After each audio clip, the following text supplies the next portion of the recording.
Hey everybody, how's it going? Welcome to week 5.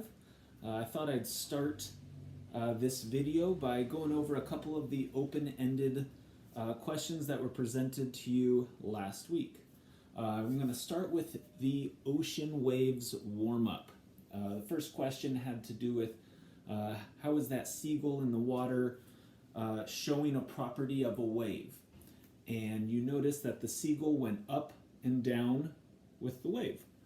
And my hint was that the water molecules in the ocean there, just underneath the seagull, were doing the exact same thing.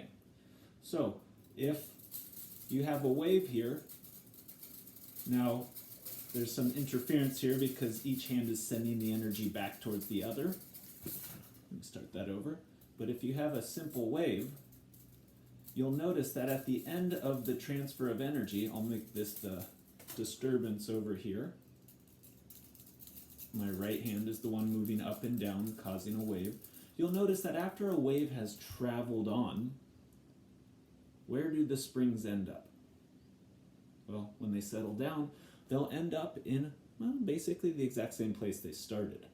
So the property of waves that picture was showing, that ocean waves also undergo, is that there's a medium where energy travels through.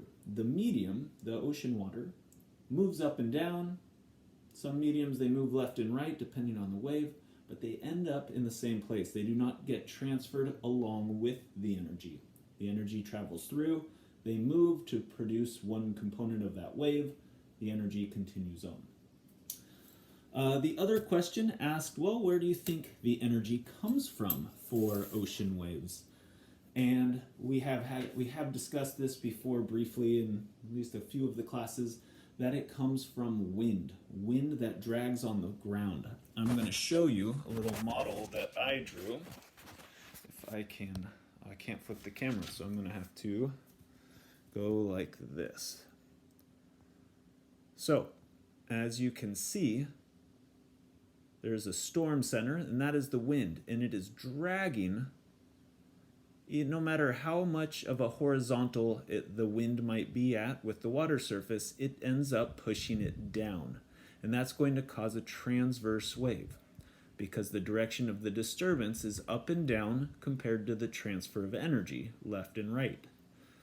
The only way you could get a longitudinal or compression wave is if the disturbance was down in the water, moving left and right, same direction as the energy. And so it churns up a bunch of makes some waves really close, and that is just all sorts of energy if it's really close to the storm center. And I wrote here combined long, intermediate, and shorter waves. As that energy has time to get organized, they combine together, and you get their long and intermediate waves. And then after that energy has traveled for a long period of time, you get longer period waves only, and they tend to move at a faster speed. So if you are at the beach and it is really stormy, there's wave after wave after wave, chances are the storm center is nearby. The beach zone would be in this range. But if you are at the beach and there are some nice set waves breaking in groups, and then a nice period of time in between, and then a few more wave coming in sets later on, that means that the storm center is further away and you're getting that longer period wave there. So that was from the ocean waves warm up. Let's see, the next day, day 3 of last week, we did a few things with light, and I just want to make sure we're all on the same page. I had everyone draw models and come up with their own claim, so let's get back on the same page, make sure we're not straying too far. So we made a pinhole projector. Very simple, it allows some light in, but it blocks the rest. So there's just an opening in there. That's your pinhole.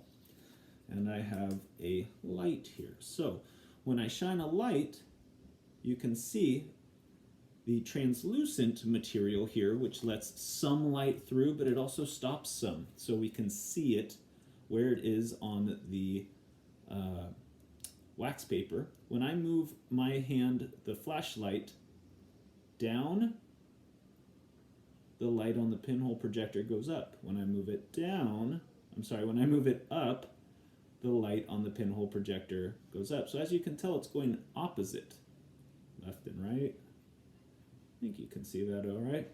Now, if we were in my classroom, one thing that I like to do to really show this is have colored lights and have multiple ones. So if I had like a stoplight, I'd have the red at the top and the green at the bottom, but on everybody else's pinhole projector, it'd be backwards. It'd be like, why is that? So I was hoping that you would draw a model. I did in mine include 2 lights. Yours obviously wouldn't.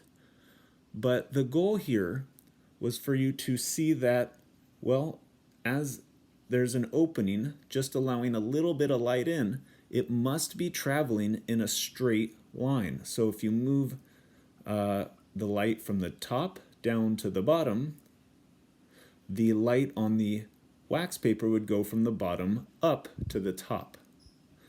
So light is moving in straight lines. If that is not the type of model that you did, go ahead and revise your model. Add to it what is necessary in order for it to demonstrate that light travels in straight lines. And finally, the other, sorry, I keep walking forward.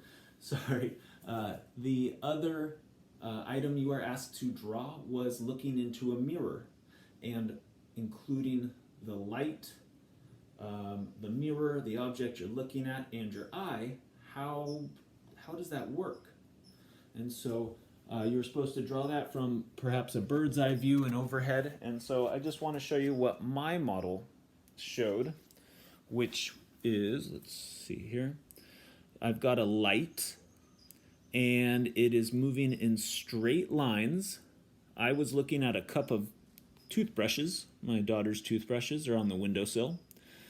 And so that light has to go and hit the toothbrushes. If there was no light hitting the toothbrushes, we would not be able to see them.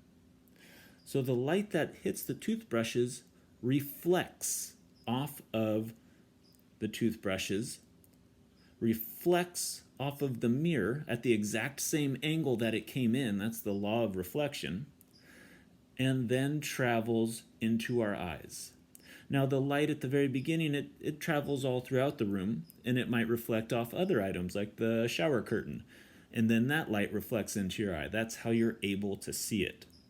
But when we were looking into the mirror, just an added obstacle in this pathway of light, this helps to show that light travels in straight lines and it reflects.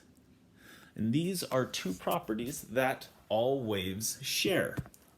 Waves will continue moving in one direction and continue moving in the same direction unless something stops it, much like Newton's first law of motion.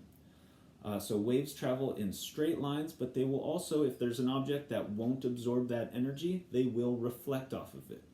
One example might be an echo. That's a sound wave hitting a wall and bouncing right back, and you hear it a second time perhaps, a reverberation.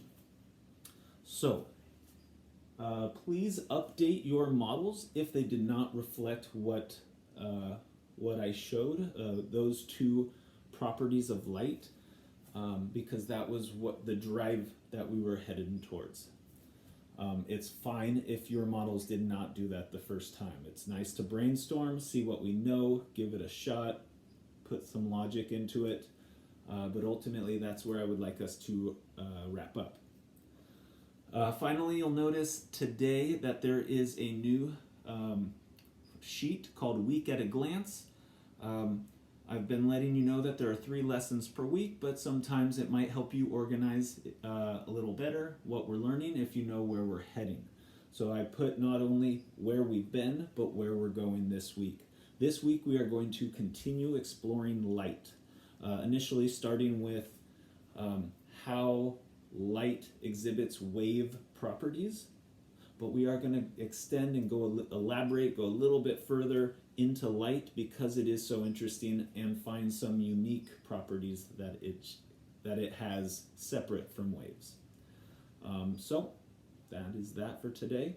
I'll have another check-in, a live check-in later next week during the 1 o'clock hour. I've been dividing it into smaller periods per class. So keep an eye out for that invitation. All right, hope you're all well. Talk to you soon.